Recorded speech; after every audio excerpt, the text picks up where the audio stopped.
I need to unmute myself. Oh, I thought I had everything set. I was so ready to go. I thought I was having a malfunction over there. I saw your mouth moving and I didn't hear anything. I'm so excited about this episode. That's the thing, is that I'm juggling so many things because I'm so excited about this episode. And welcome back, Spectres. This is Tom, or Robots. This is also N7 the Legend with me, as usual. And here we are. And I'm excited because, well, we're talking about another doctor. Who are we talking about this week? So this week, I've teased it for I don't know how many weeks, and listeners have let me know because they're anxious to hear about this person. Talk about Mordin. Talk about Mordin. While we're talking about Mordin, we are now here. I know that was important, but you performed Gilbert and Sullivan? I am the very model of a scientist Solarian. I've studied species Turian, Asari, and Batarian. I'm quite good at genetics as a subset of biology because I am an expert, which I know is a tautology. My xenoscience studies range from urban to agrarian. I am the very model of a scientist Solarian. What just happened? What just happened? They always tapped on Mordin to do the patter songs. We'll get into why that's funny later. But, he's more of a research scientist than an actual physician, maybe more of a singer than an actual physician, though he does offer medical advice for certain situations. Sure, we covered that. Still a doctor. He's still a doctor. And if you want to hear some of his medical advice for Shepard and their love interest, go listen to our interview with Dr. Greg. But, we talked about the Genophage last week, and now we're going to go dive into the Solarian who helped keep it deadly. That's what I always say. Keep it deadly.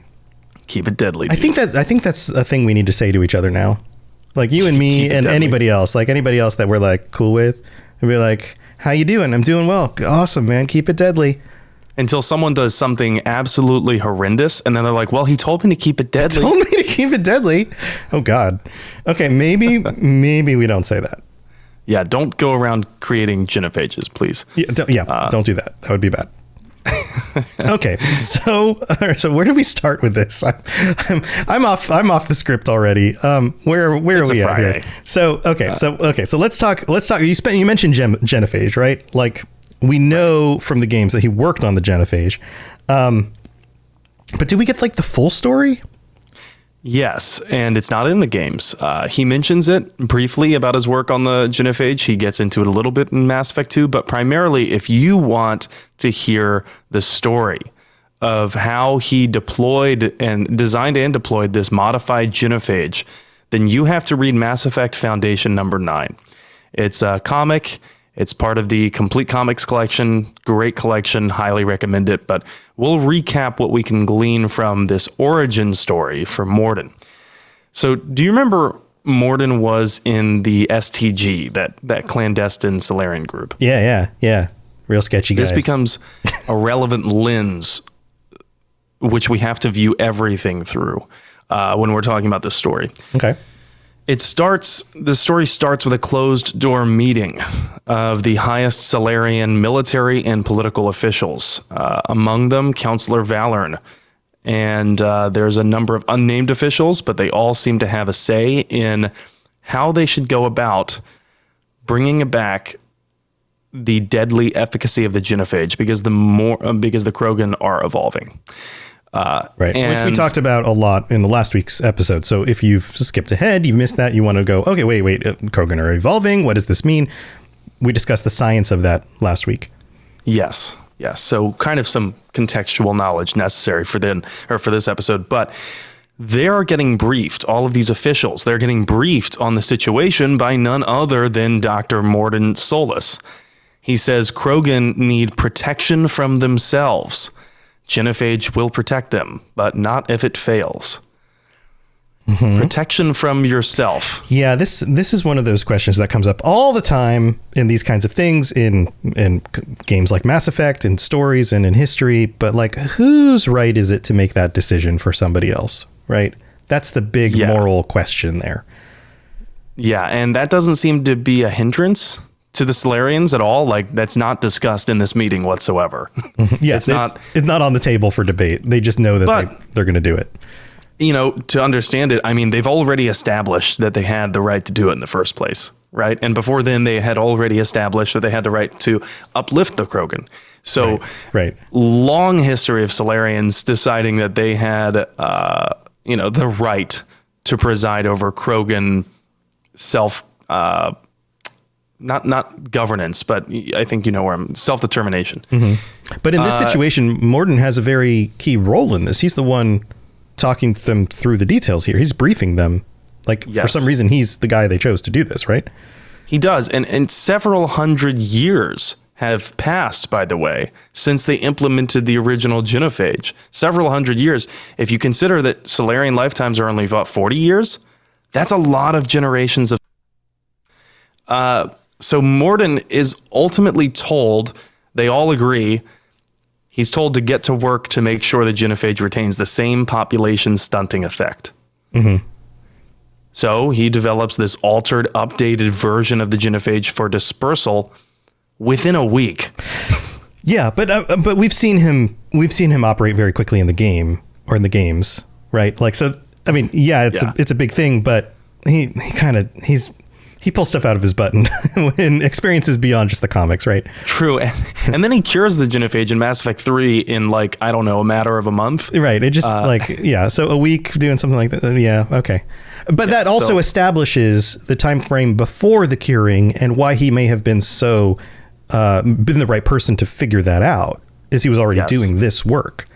He had the contextual knowledge necessary. Yeah, certainly. And so he finishes this modified Genophage, which is basically circumventing the Krogan genetic mutations for immunity, and he's making it more deadly again. In the war against viruses, Mordin was on the side of the virus. So Let's just establish that right now. Right. While on a mission to Tuchanka to test it on a remote Krogan colony, he and his STG squad encounter a storm. This is a metaphorical storm. I mean, a literal weather event. And it forces them to land in this chasm between these canyons so that they have a safe space to deploy this device. Mm-hmm. It's not entirely clear when all this is taking place, but it's worth noting that Mordin still looks more or less the same as we see him in the games. Counselor Valern is the counselor that was presiding in that meeting earlier. That's the same counselor we meet in Mass Effect. Mm-hmm. And Solarians only live about 40 years or so. So this had to have been within the past few decades. Yeah. That was something that I didn't realize until I was reading this comic, that this modification had to have been within Shepard's lifetime. Yeah, very recent. So the only difference in Mordin's appearance that we can see in the comic is he has both his horns and no facial scars. I've seen pictures of that, and that is a little weird, but right? Yeah. Well, I mean, we'll get to how he gets those, but he still talks with very much the same cadence. Although he's really the only Solarian on his squad that talks like that, dropping nouns and articles where he can in the sake of efficiency. Mm-hmm. I think it increases the pace at which he's talking, which communicates that he has a very fast metabolism, of course, but also a fast mind. Right. And he's all about efficiency. So back to the scene on Tuchanka, this STG squad lands, and they plan to deploy this device with a sample of the modified Genophage to test on the remote colony. But they start hearing this thump, thump, thump. They're like, what is that? What could that possibly be? So they go to investigate, only to find that it's a female Krogan with a huge hammer trying to summon Kalros, the mother of all Thresher Maws. Yeah, my gut's like, there's something going on with the Thresher Maw here, so... Yeah. It was walking right into it. The thumping and the percussions, they end up sending debris down and into the team. The Krogans spot them, and the cover's blown. And so Mordin's captain decides to distract them. Mordin is not the leader of the squad, by the way. So his captain decides to distract them and tells Mordin, get everyone back to the shuttle now. Mordin doesn't listen. Instead, he delegates orders to the rest of his men and takes it upon himself and his assistant, Malon, might sound familiar, to deploy the modified Genophage sample. Mordin justifies his disobeying these orders to save his squad. He justifies it to his assistant, Malin, as, quote, in science, risk necessary. Failure is not. That's my Mordin impression. I guess I'd have to talk a little quick. You have to be a little higher in your voice. It's science, risk necessary. Failure not. Yeah, it's a little more nasally. Yeah. So this quote is important, and keep it in mind. It's going to be important for probably the next 2 episodes that we talk about Mordin. The male Krogan who were guarding the female have now been killed. And the female Krogan, and by the way, I kind of doubted Mordin's combat prowess until I read this comic. And he kills one of the male Krogan. He's about to get squashed from behind. And he just has this like spidey sense where he jumps up and he bounces over the back. He like does this flip in the air, bounces over the back of the Krogan. And if you remember, there's a little soft spot behind the faceplate of the Krogan. Yeah. Where he brings out an Omni Blade and just sticks it in and rips. Oh, man. I know. And it's like this, it's this insane move that I've never seen Mordin do in the games before. And then he says, as he's standing atop this dead Krogan body, he says, mind over mass, unfair odds, never saw it coming. Good to work looms again. And the whole time I'm just thinking, Jesus Christ, that's Jason Bourne. Right. I feel like the authors of the comic had some fun with this. They're like, oh, good, we get to do a Mordin comic. Let's spice it up a little bit. let's spice it up a notch. And so the male Krogan are killed, and the female Krogan is the only one left. She approaches Mordin and Malin, wielding this same giant hammer, now looking like it's a weapon. And Mordin confronts her to buy time for Malin, to arm the device, to get it all set up. And the female Krogan challenges Mordin's ideology of Krogan becoming a threat to themselves and the galaxy if left unchecked. All would suffer, Mordin says, if Krogan are left unchecked. So she counters, suffer? What do you know suffering? Have you watched 1,000 children die, stillborn? Have you seen hope extinguished in the eye of 1,000 mothers? When you look at us, you see only a threat, but I see my people, and they are suffering because of you. Yeah, he's talking generalities, and she's talking specifics about like personal experience and the weight of that. And like one of the reasons why this debate is so difficult, like many good juxtapositions in fiction and games, is that there's no clear, easy choice. There's suffering on both sides. You're it's a rock and a hard place decision, basically, right? Like either they keep going at this point, they keep going with the Genophage, right? They make it worse in order to protect everyone else with a what if scenario, which according to their history has been proven that they know pretty much what to expect if they don't do this. And they've already dug themselves in. So the Krogan are going to be pissed. Even if they fix it, they're still going to be upset for all the torment they went through. And then there's the actual suffering that's actually happening, right? And both things suck, absolutely. And so it's not an easy decision. And Mordin's a scientist. Mordin is constantly preoccupied with models. Mordin, while an SDG operative, is often in the lab. He is looking at these simulations. He's looking at the models. Rarely does he get a chance to stare the consequences of his research in the eye. And so I feel a certain kindred spirit connection between Mordin and like J. Robert Oppenheimer. You know what I mean? Yeah. Because it's not really real. It's all models and predictions. And theoretical. And as accurate as those can be, it is an entirely different feeling to see the consequences of your actions in real life. Right. Yeah, that's a good comparison. I think we also see some of that in his character development throughout the games. This idea of like, there are moments where he's just working on his stuff. He's just in the lab. He's just doing his things. And then there are moments where he's confronted face on, especially with the whole Genophage thing in 3. There's another piece here that I find interesting about Mordin, and you were talking about him being capable and defending himself from the Krogan and then killing him. I think we tend to see him as the like nerdy, skinny, brainy guy rather than the fact that he's a freaking operative too.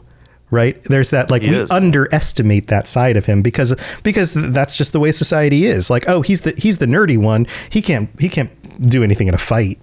Right. And Krogan regularly underestimate the Solarians, too. So yeah, at least their physical prowess. Right. And I would say that the Solarians also underestimate the Krogan in their ability to make moral decisions and their ability to think for themselves and all of these things. Like it's a shortcoming on both sides. Yeah, they are judging an entire race that they have only known, A, when they needed them as soldiers, and B, they're judging them with the entirety of their knowledge being post-nuclear apocalypse right. on their planet. Right. So imagine if there were a nuclear apocalypse on Earth and not all humans died, and then another alien race kind of came out of nowhere and said, we're going to re-terraform your planet and save you. Right. Right. Would they look down on us? I think they would. I think they would. And then even if you had to say yes, even if you were in a situation where you had to take that agreement and say, thank you so much for coming and helping us, you wouldn't feel, it would still not feel right. There'd be a power dynamic for sure. It would feel bad. Yeah. Not only that, but I don't think the Solarians have a good idea of what existing political organization the Krogan had before this nuclear apocalypse. Of course, it was, brought on because of unchecked aggression. But they are also looking at a civilization that was nearly extinguished and has been going through this Mad Max kind of social dynamic for hundreds of years.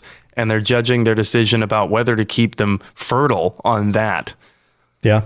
Yeah. I mean, just think about human beings in our own history. How many terrible things have happened at different parts of history and in different times because of unchecked aggression or things that you could argue were the same thing. Well, those humans, you can't trust them. They're too violent. They're constantly fighting. They're causing wars. There's mass genocides of millions of people. Yeah, and then the aliens enact a sterility plague on us. Right. And I know it's not technically that, the genophage, but for all intents and purposes, they do that. Do you really think that's going to stabilize? Right. the human? Yeah. Just move it out of that context of being aliens. Think about humans. Imagine if aliens had visited our planet in 1945 and they just looked at the end of World War II and they were like, wow, you definitely can't get along. Everybody's murdering each other. And not only that, but you're rounding up groups of people by the millions and destroying them. And we want you to be our galactic neighbors. How about we adjust you a little bit before we welcome you to the neighborhood? Right. Yeah. Would have been crazy. All right. Yikes. Well, we've got more to talk about with Mordin. Why don't we take a quick break? We're going to go thank our patrons and we'll be right back. Message coming in. Patching it through. I am sovereign, and this station is mine. I like the sound of that. All right, here we are in the middle of the show. Man, that got heavy, but it's a heavy topic. It's not heavy. Our patrons. That was not a very good segue, was it? But they're we 90% helium. They're 90% helium. We have a new patron, Aaron J. Welcome to the Patreon. And Ed Boy upgraded to tier 5, Commander Shepard level. So welcome to that tier, Ed Boy. And thank you to everybody who supports the show, all 72 of you currently. And our Shepard tier patrons get shout outs every week. We've got Kolkashins, Ed Boy, welcome to the group, Aaron J., Kira C., Lieutenant Ticino, Shep Vicarian, God, I mess that up every time, that's Spectre J., and William. Thank you so much for being here and being a part of this. And I should have mentioned Aaron J. also signed up at the Shepard tier level. So thank you for doing that as well. Even if you didn't step up to it, we still appreciate it. Also, we've got a new review. I don't know if you've noticed this new one yet, Sam. This one is from Allen, Arkansas. It's all one word, but I think it's Allen. It's either Allen, Arkansas or Eleanor, Kansas. One or the other. Like Alinar, Kansas. Alinar, Kansas says, not only the best podcast on the Citadel, but also on the Nexus. I started Mass Effect Andromeda when it first came out because I loved the trailer and it gave me chills. I knew nothing about the different alien species and the past or why we did all this. I didn't even know Commander Shepard. Then when the Legendary Edition came out, I played through it, but was still unsure about small things. This podcast does the best job at explaining all the history in the game and all the little details you can miss if you just focus on the main story. This podcast always makes me come back wanting more and more. Both Sam and Tom make the podcast fun and enjoyable while also keeping your attention in a great upbeat way. Keep up the great work. That will be all. But how crazy is that? They got in on Andromeda and then discovered the trilogy. I know a couple people who have done that. But, that is definitely the minority of players that I've noticed. Yeah. And looks like we have another review from Bone Chillin'. Bone Chillin'? No, I don't see this one. It's not on my list yet. You want to read it out? Read this one. Yeah, go for it. It is a 5-star review. It says, great podcast to listen to if you want to dive into the Milky Way. I've not been able to stop listening to this podcast since I heard Two Girls, One Ship talking it up on their podcast. Hey, Two Girls. Another show. Yeah. On the Robots Network. Yeah. And I'm so glad I found a well-done podcast to binge. I started listening a week and a half ago, and I'm already at the Blood Pack episode. Wow, it feels so long ago that we did that. Wow. I don't even know what number that is. But this podcast really helps paint a detailed picture of the complex tapestry that is Mass Effect, and it has launched me right back into a playthrough of Mass Effect. Thanks for making the work days go by easier. Awesome. Thank you, Bone Chillin'. Thanks, Bone Chillin', and hi to Two Girls. So thank you so much for those reviews. If you leave a review on Apple Podcasts, a 5-star review, we'll read it out on a future episode of the show. You can also rate us on Spotify. And if you're interested in the Patreon, you can sign up at patreon.com/Mass Effect Lorecast. We have incoming in the next week, just 1 week away, our patron chat on the 24th, because it's a very short month, because it's February. And I have made a point to say February from now on. If you hear me say it that way, it's because I've made a point to do so, because it has a freaking R in it, right? February. February. February. Yeah, anyway. Well, thank you to everybody, and thank you for your support. We really do appreciate it. All right, let's get back to talking about Mordin. Here we go. Spit it out, or are you trying to build suspense? You're so dense, sir. Obviously, I do not know as much about human relationships as I thought. All right, more Mordin conversation. What else do we need to know about this whole middle of this confrontation between the female Krogan and Mordin? And she says to Mordin, my people are suffering because of you. And he appears dumbfounded. He stammers, which is like unheard of with our experience with Mordin. He always has something. He's got a quick quip right ready to go every time. Here I am. Here's my response. But not this time. Not this time. He says, it's a difficult choice, and then he's interrupted by an explosion with debris collapsing on top of him, and the female Krogan dies. His team uncovers him. He's alive, but now he's missing a horn. And he has cuts to his face. Oh, so it was like this cave-in because of the explosion. This is how it happens. So back at the shuttle, Malin tends to him and asks about the female Krogan, saying she seems surprisingly reasonable. And, quote, I just wonder if we're doing the right thing. So there's the seeds of Malin's dissension from the rest of the STG ideology of genophage is good. Malin even then is questioning it. And ultimately we know in Mass Effect 2, he tries curing the genophage, but with these terrible experiments. But Mordin counters and says, and if we don't, as in if we don't do the right thing, when Krogan outnumber every species, do you still think they'll be reasonable? Which again is speculative. Mm-hmm. It's highly speculative. And Malin says, I don't know, but how do you know they won't be? Yeah. It's hard not to identify with Malin in this scenario because he's being humble and honest in this counter. Right. Yeah, it's like I said, it's a rock and a hard place. She is a good example of the counter argument, right? They can be reasonable They can be peaceful. There's more to them than maybe we suspect.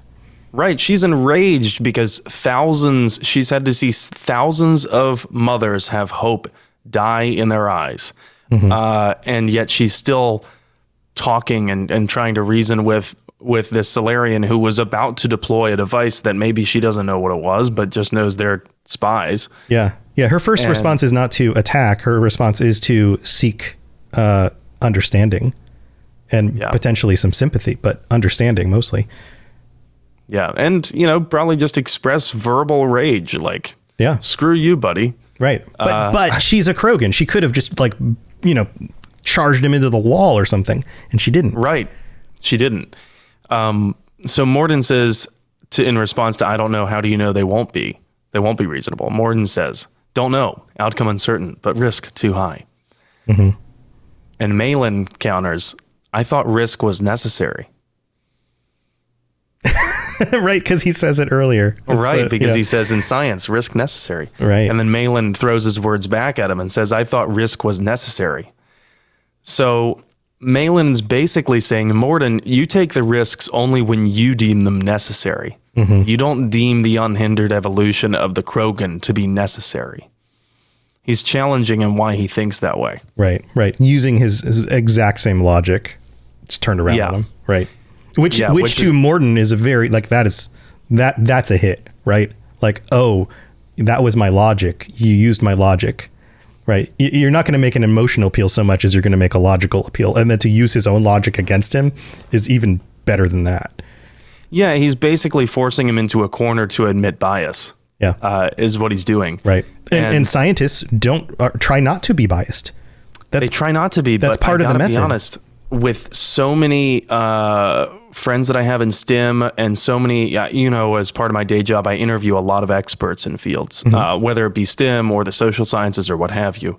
And I have to say that intellectuals are still vulnerable to pride. In some ways, Absolutely. I think they might be more so because they spend so much time focusing on like a very narrow topic and becoming an expert in that I think sometimes along the way, some of these experts can lose sight of what they don't know. Absolutely. My wife works in science. We've talked about this before. And she talks about the same things with some of her colleagues. Not everyone, and many of them fight it. They realize the potential for becoming biased and for rooting on a certain solution or answer.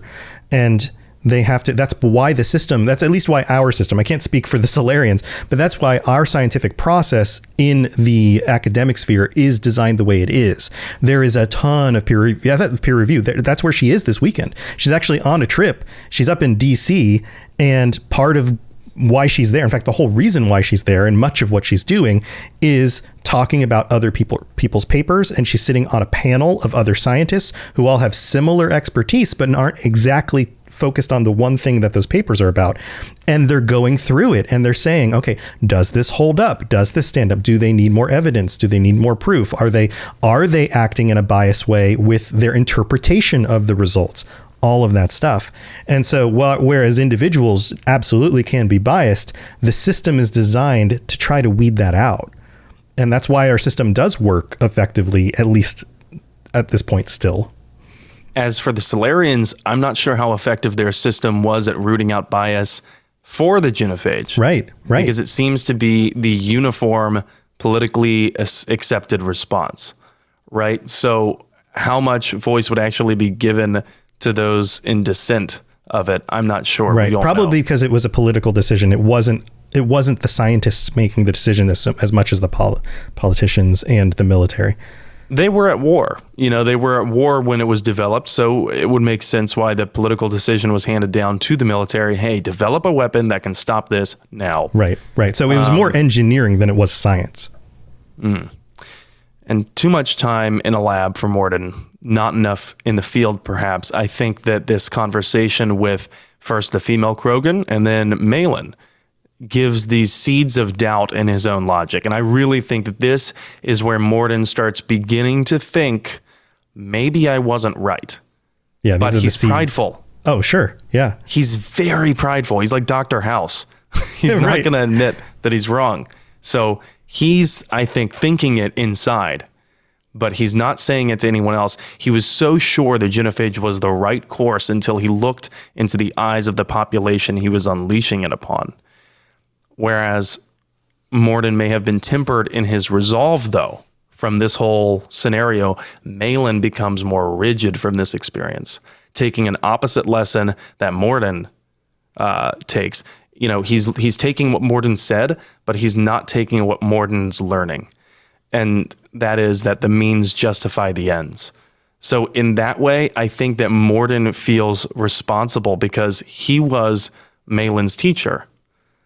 And he feels responsible for leading Malin down this reckless path of the means justify the ends as long as you deem the risk necessary. Right. Because that just sums up the Genophage right there. Right. Yeah. Yeah.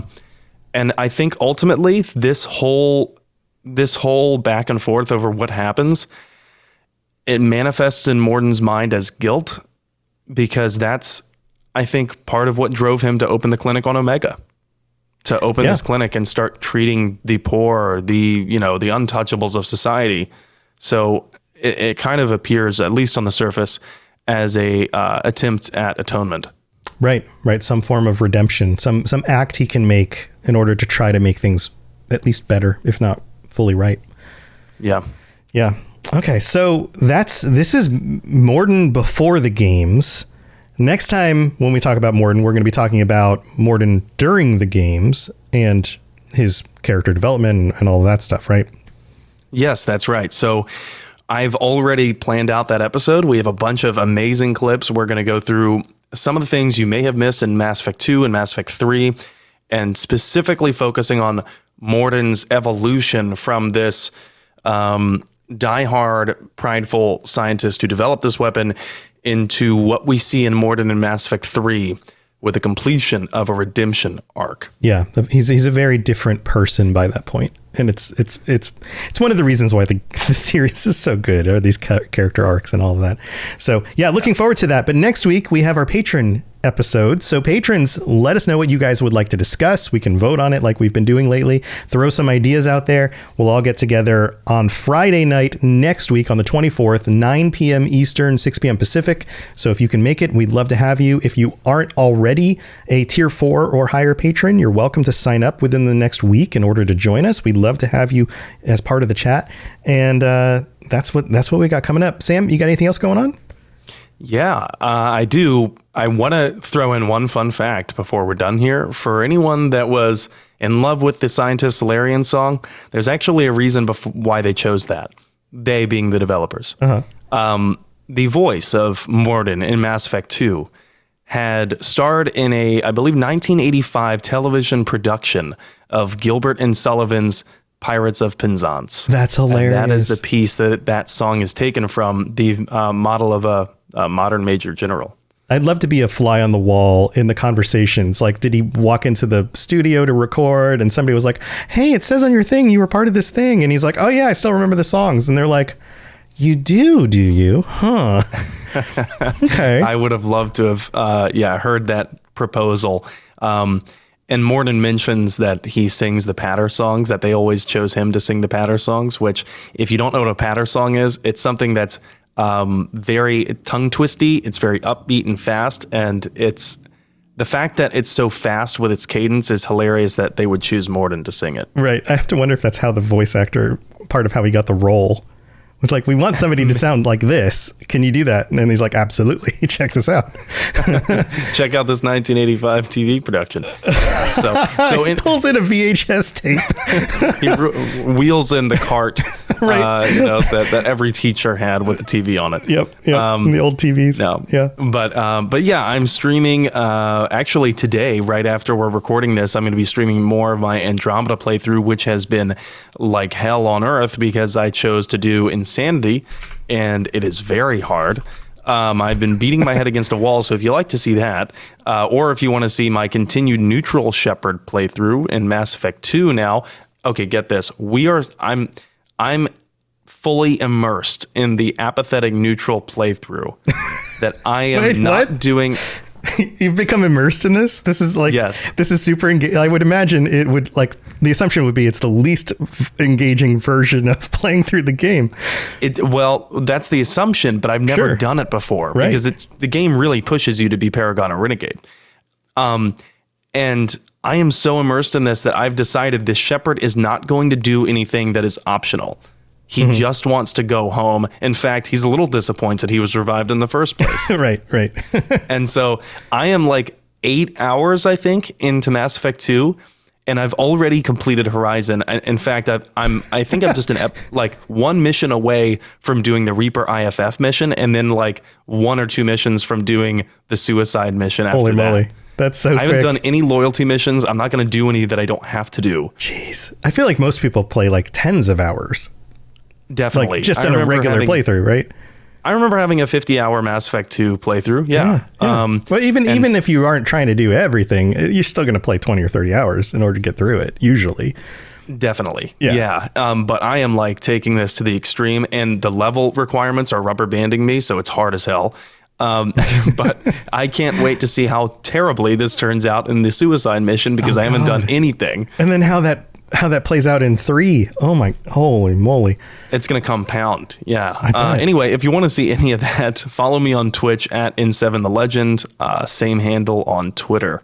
Yeah. So, yeah. Awesome. And by the way, if anyone friend requests me, I've been getting some friend requests on Steam because I have the same name on Steam. If you friend request me on Steam, please let me know that you have found me from the podcast because there's a lot of weird scammers out there, and I don't want to accept every. At least reach out in some way and say, hey, that's me, or something. Yeah. The Discord's the best way to do it. Just jump on the Discord, tag us, we'll respond to things. It's probably the best way to stay connected and for us to verify, like, oh, you're a real person. Also, Rob the Princess in chat says, Mordin reminds me of Wacko singing all the countries on Animaniacs. Oh my gosh, that is a throwback I haven't heard in a long time. United States, Canada, Mexico, Canada, Haiti, Jamaica, Peru. I only know like the beginning part. That was amazing. I wish I could do the whole thing. I showed it to my son and it was like, hey, you need to learn this whole thing. But yeah, I've got my stuff over at robotsradio.net. So my other podcasts, if you're into Lord of the Rings or Elder Scrolls or Starfield, which we're still waiting for news on, any of that stuff, I've got podcasts for all of those things, a bunch of different Lorecasts, and a bunch of other people in our community, like Two Girls, One Ship. It's one of the shows on the network. You can find all the links to that stuff over there, and come join us on twitch.tv/robotsradio, where we do the live shows. And we'll see you all next week. Thanks for being here, everybody. Stay safe in that crazy galaxy, and try not to cause any genophages or whatever. We'll see you next time. Thanks for tuning into the Mass Effect Lorecast. We'd love to hear your opinion and thoughts on the lore of Mass Effect. Reach out to us on Twitter at Mass Effect Cast, or check out the Robots Radio Discord. Also, you can send us an email at masseffectlorecast@gmail.com.